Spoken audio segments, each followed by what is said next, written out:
네, 오늘의 말씀은 제목이 좀 세지요. 구원의 표적이라는 제목으로 말씀을 나누려고 합니다. 사람들이 말합니다. 이 시대는 너무 살기가 좋은 세상이라고.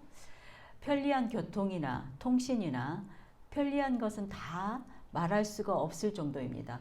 너무 편리한 세상이라 핸드폰만 있으면 가만히 앉아서 먹을 것이 우리 집 밥상에 차려집니다.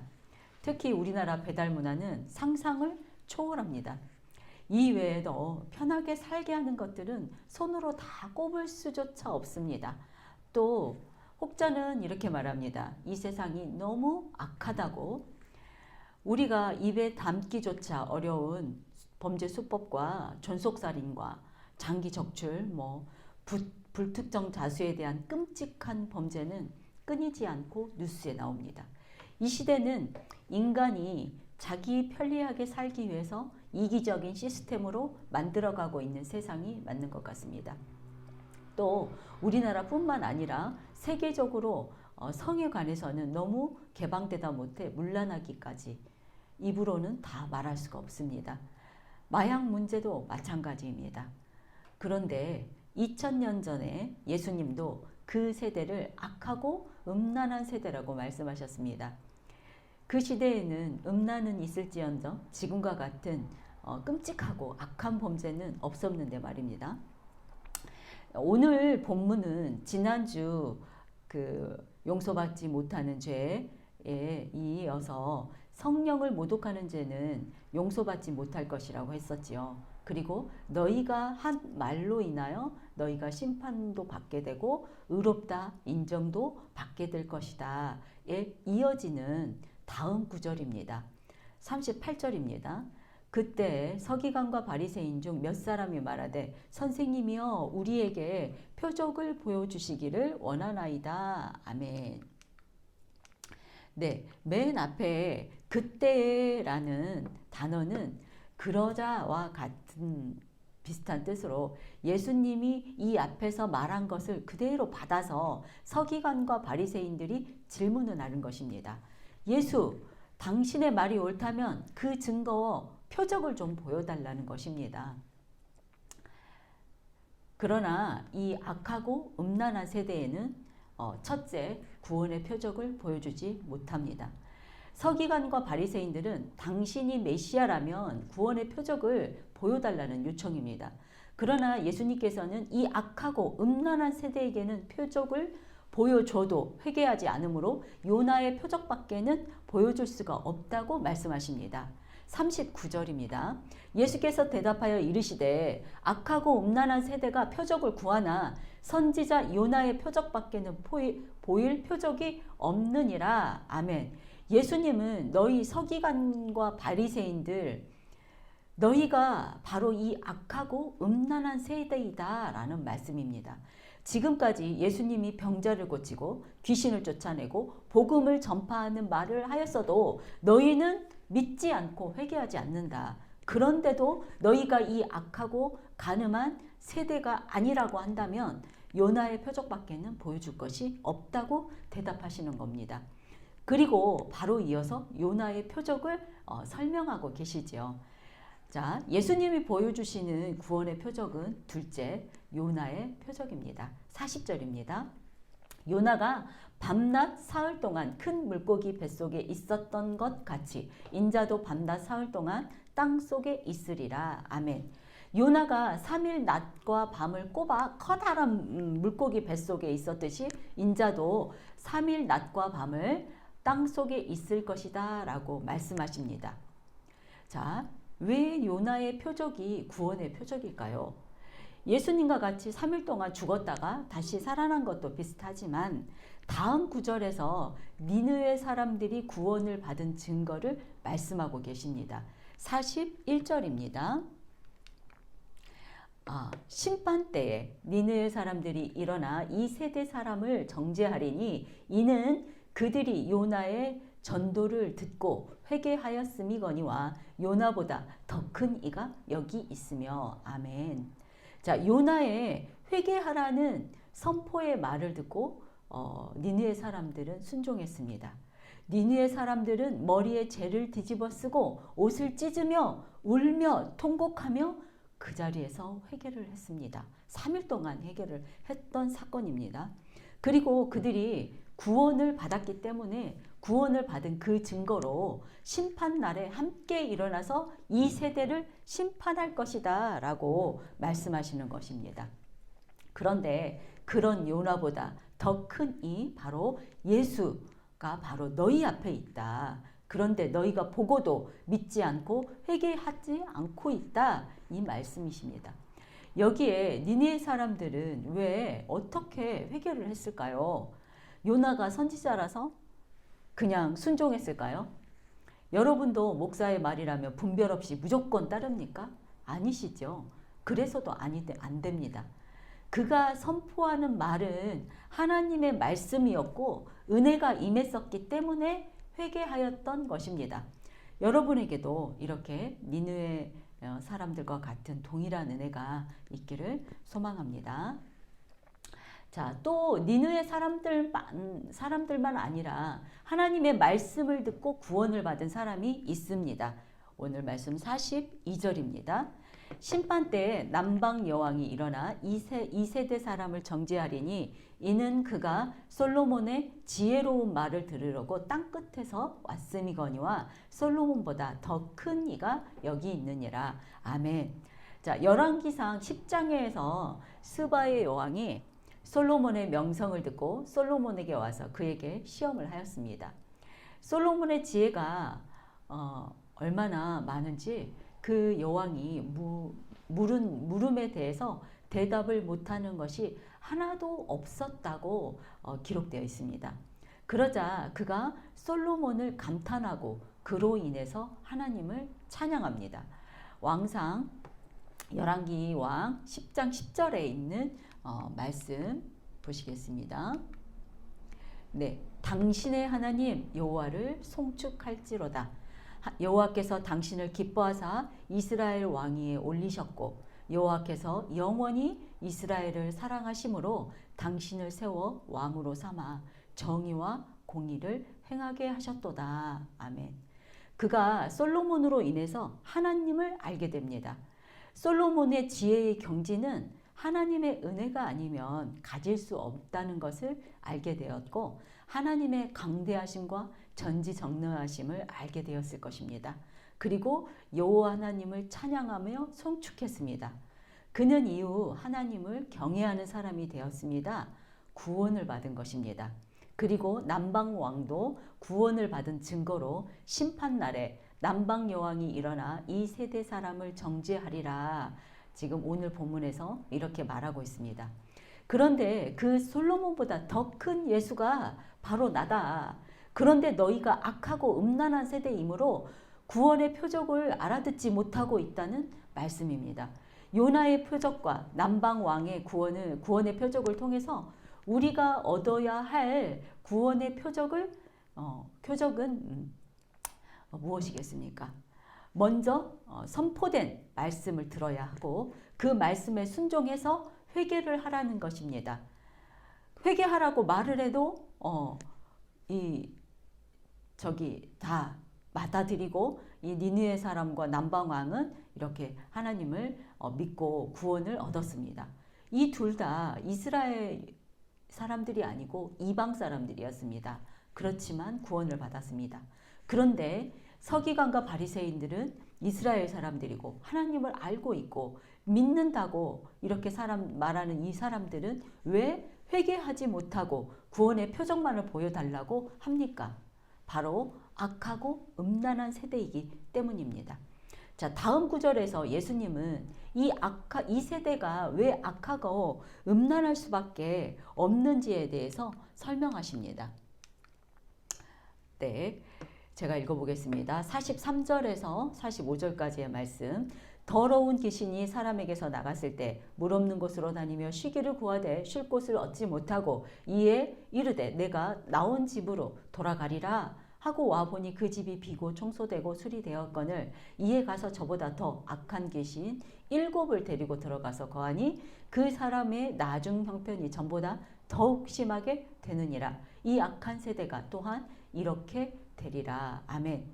서기관이나 바리새인들 뿐만 아니라 공중권세 잡은 사탄이 지배하는 이 세상을 살아가는 우리 모든 사람들은 사탄으로 인해서 우리의 구원을 방해받기 때문에 우리가 잠깐 구원받았다가도 더 심하게 되고 점점 더 악한 세대가 될 수밖에 없고 앞으로도 이렇게 되리라 이 말입니다. 그래서 지금 21세기에는 그때보다 더 악한 세상이 되어 있을지도 모르겠습니다. 그렇다면 이 악한 세상을 살고 있는 우리들도 같은 사단의 지배를 받는 세상에 살고 있는데 예수님의 구원을 받았습니다. 예수님을 믿는 우리는 모두 그렇게 믿고 있지 않습니까? 그렇다면 그 구원의 표적은 무엇일까요? 우리들의 구원의 표적은 셋째, 예수님의 가족이 되는 것입니다. 바로 이어서 46절에 예수님의 가족이 등장합니다. 예수님께도 께서도 낳아주신 어머니 마리아와 동생들이 있었습니다. 그 어머니와 동생들이 이렇게 예수님이 사람들에게 말씀을 전하고 계실 때 아주 먼 곳에서 찾아옵니다. 안부를 묻기를 위해서지만 무슨 이유에서든 찾아왔겠지요. 그러니 한 제자가 예수님께 이렇게 전해줍니다. 가족이 왔다고 전해주죠. 그런데 예수님이 반응이 이상합니다. 누가 내 어머니고 내 동생들이냐? 예수님이 매몰차게 대답하십니다. 그리고 제자들을 가리키면서 이들이 내 어머니고 내 형제 자매이다 라고 말씀하십니다. 예수님의 육신의 가족보다는 영적인 가족이 진정한 가족이다라는 선포입니다. 49절부터 59절 말씀 읽어보겠습니다. 손을 내밀어 제자들을 가리켜 이르시되 나의 어머니와 나의 동생들을 보라. 누구든지 하늘에 계신 내 아버지의 뜻대로 하는 자가 내 형제요 자매요 어머니이니라 하시더라. 아멘. 예수님은 육신의 가족이 아닌 영적인 가족이 예수님의 진정한 가족이라고 말씀하셨습니다. 여러분, 저와 여러분 모두 예수님의 가족이 되고 싶으신가요? 아멘. 네, 되고 싶습니다. 요한복음 1장에 있는 말씀, 영접하는 자, 곧 그 이름을 믿는 자들에게는 하나님의 자녀가 되는 권세를 주셨으니 이는 혈통으로나 육정으로나 사람의 뜻으로 나지 아니하고 오직 하나님께로부터 난 자들이니라. 아멘. 예. 예수님을 영접하고 믿는 우리는 모두 예수님의 가족입니다. 믿으십니까? 아멘. 그런데 오늘 예수님은 아무나 예수님의 가족이 되는 것이 아니라 첫째는 제자들이고 둘째는 하늘에 계신 아버지의 뜻대로 하는 자를 예수님의 가족이라고 하십니다. 혹시 여러분 자신이 생각할 때 나는 제자가 아닌 것 같고 하나님의 뜻대로 행하지 않는 것 같은데 예수님의 가족이 맞나? 이렇게 싶으시기도 하지요. 그래서 첫째 제자의 의미를 알아보았습니다. 여기에 있는 지금 예수님과 함께하고 있는 이 제자들은 어떤 사람들입니까? 예수님과 함께한 12명의 제자들입니다. 이들은 3년 동안 예수님과 함께 동행하면서 함께 생활하고 예수님의 말씀을 가장 가까이에서 듣고 행하심을 보았던 사람들입니다. 성경 사전에서 제자는 헬라어 마데테스로 다양한 의미를 지니고 있습니다. 제자는 특히 어떤 특정한 교사나 학파 또는 종파의 가르침을 추종하는 사람들 이렇게 말하고 있고 신약의 경우에서는 특히 누가복음과 요한복음, 사도행전에 서는 이 용어는 일반적으로 예수님을 믿는 사람들을 전체를 가리키고 있습니다. 한 가지 더 추가하자면 제자는 때때로 설교를 듣기 위해서 들판에 모였던 예수님을 따르는 많은 무리나 예수님의 예루살렘 입성을 목격한 무리를 의미하기도 한다고 합니다. 부활 후에 이 제자라는 용어는 초대교회의 일원이라는 표준적 의미를 갖게 되었고 그 때문에 그리스도인, 크리스찬이라는 표현과 실제로 동일하게 되었습니다. 이렇게 본다면 저와 여러분도 제자에 속한다고 할 수 있겠습니다.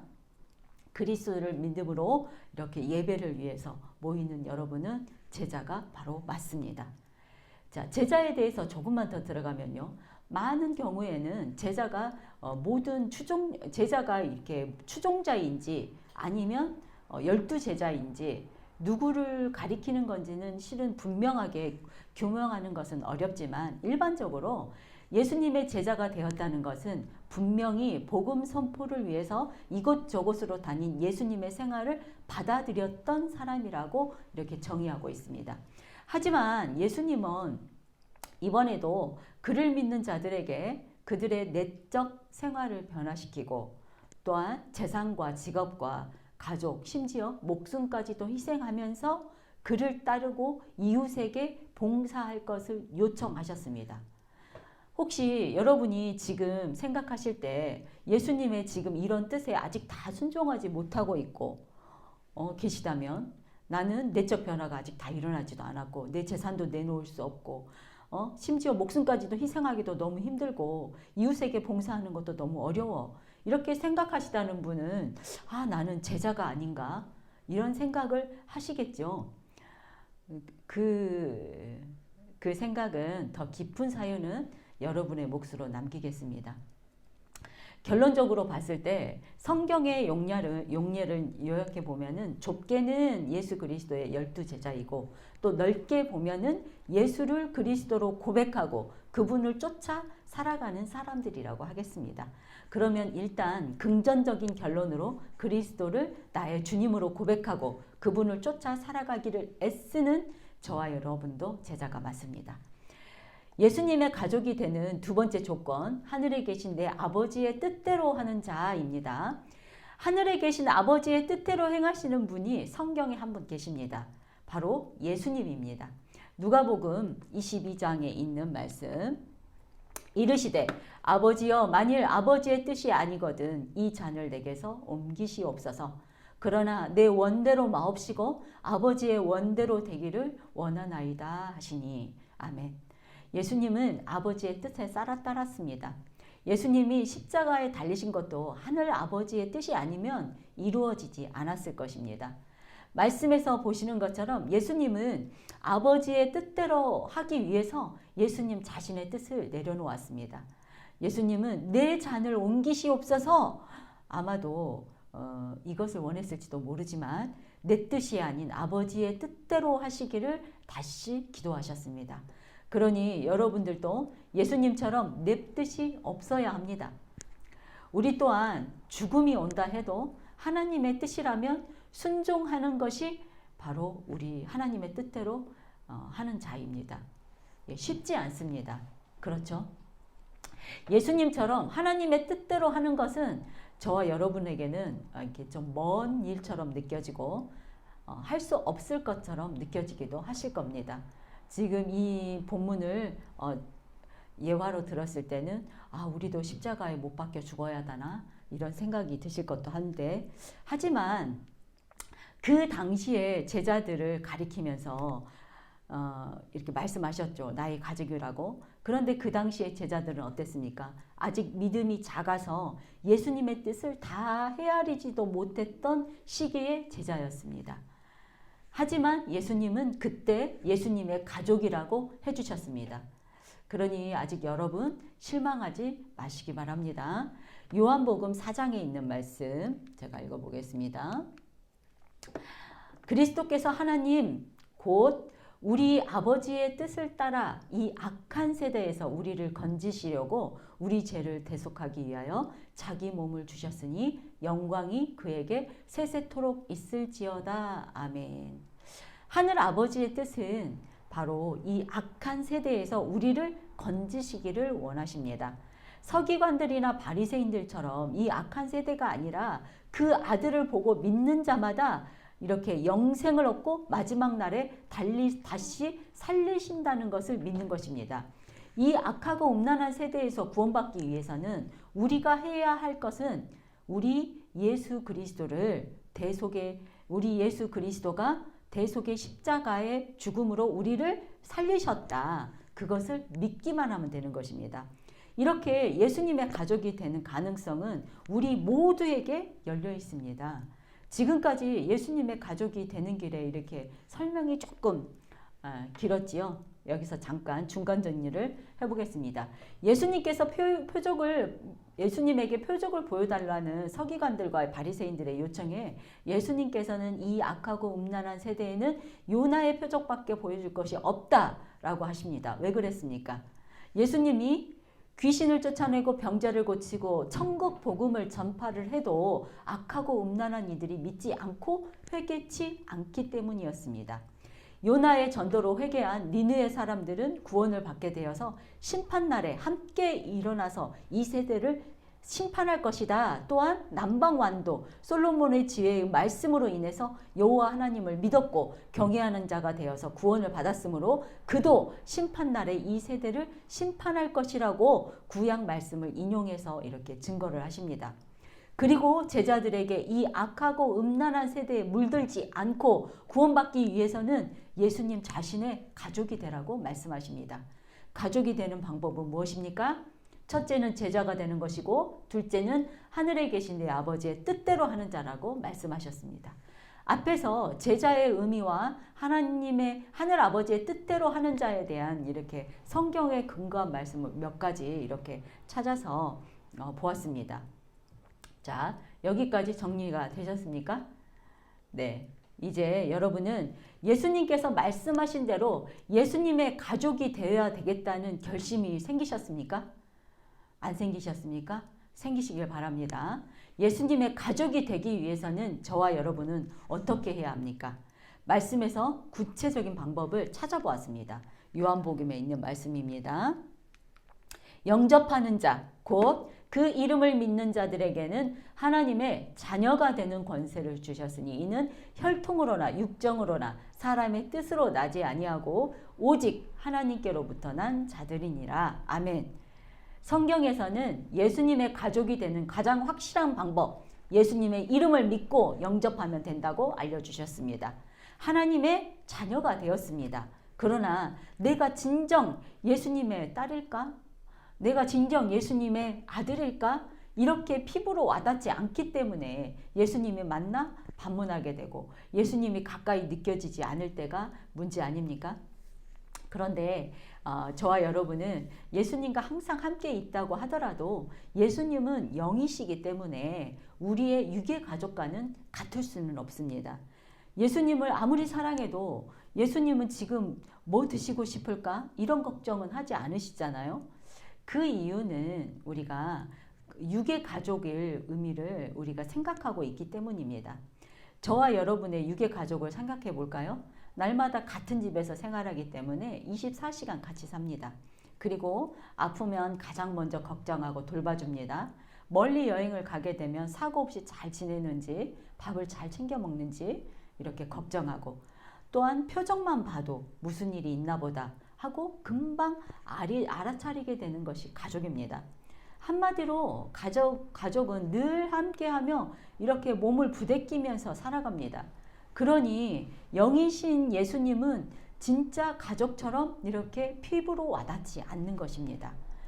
그러나 여러분, 가족 사이에 사랑과 또 희생과 또 인내와 배려가 없다면 가족이 남보다 못할 때가 있다고 말하기도 합니다. 살다 보면 여러분 힘든 일을 이렇게 지치고 상처받고 위로받고 싶을 때 있지 않습니까? 그럴 때 어느 부분에서는 가족이라는 존재 자체만으로 우리가 위로를 받기도 합니다. 하지만 자신의 깊은 내면의 위로를 받고 싶을 때나 이럴 때 혹시 가족이나 친구분들에게 하소연하고 위로받기 위해서 이렇게 상담해 보신 적들이 한두 번은 있으실 겁니다. 그때마다 어떠셨습니까? 대부분 위로받기보다는 해결되지 않을 뿐더러 괜히 얘기했다 후회하신 적이 없으신가요? 하지만 예수님께 기도하면서 호소하시면 어느 땐가 그분의 위로가 우리의 안에 임하게 되고 나도 모르는 사이에 그 문제가 해결되기도 하고 또한 어떤 사람에게 말하고서 후회했던 것 같은 후회가 우리에게 일어나지 않습니다. 그래서인지 나의 최고의 가족은 예수님밖에 없다는 고백을 하시는 그리스도인 분들을 우리 주위에 가끔 보게 됩니다.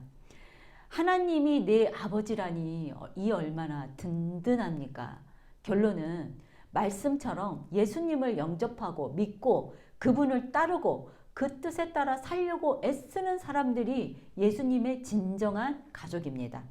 저와 여러분, 예수님의 가족 맞지요? 네, 맞습니다. 우리는 예수님의 가족입니다. 그런데 다 왔습니다.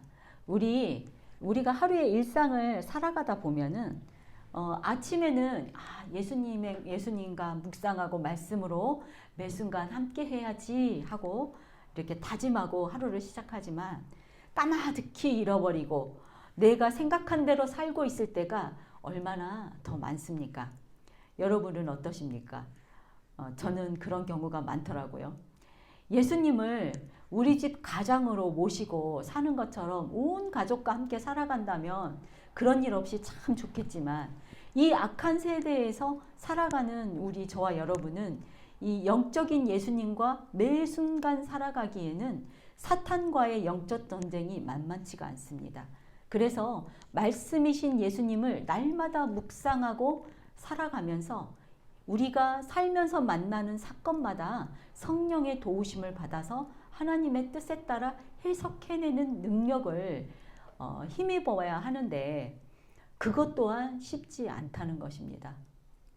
그래서 예수님이 기도로 하나님의 말씀에 순종할 수 있었던 것처럼 오직 우리도 기도와 간구로 순종할 수 있는 힘을 길러야 합니다.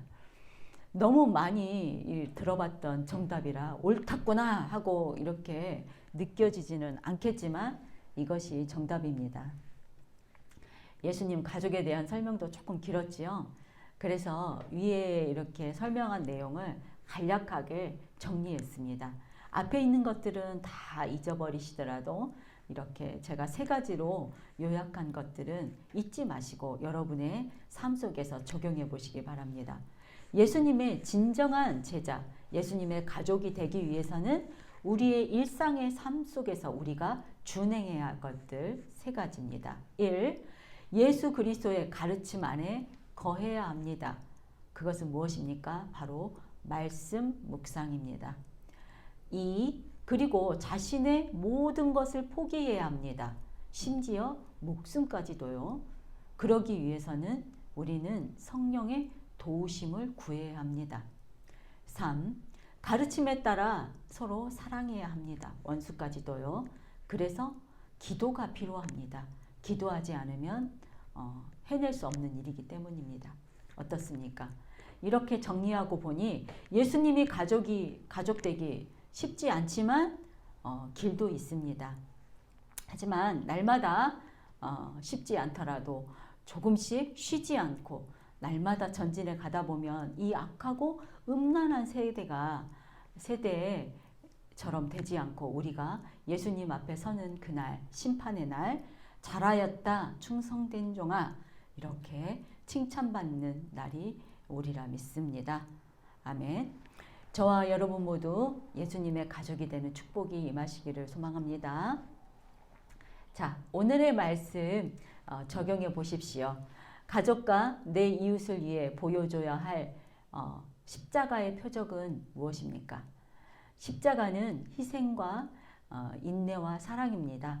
여러분에게 어떤 것이 부족하십니까? 내 육적 가족을 어떻게 예수님의 가족으로 초청하시겠습니까?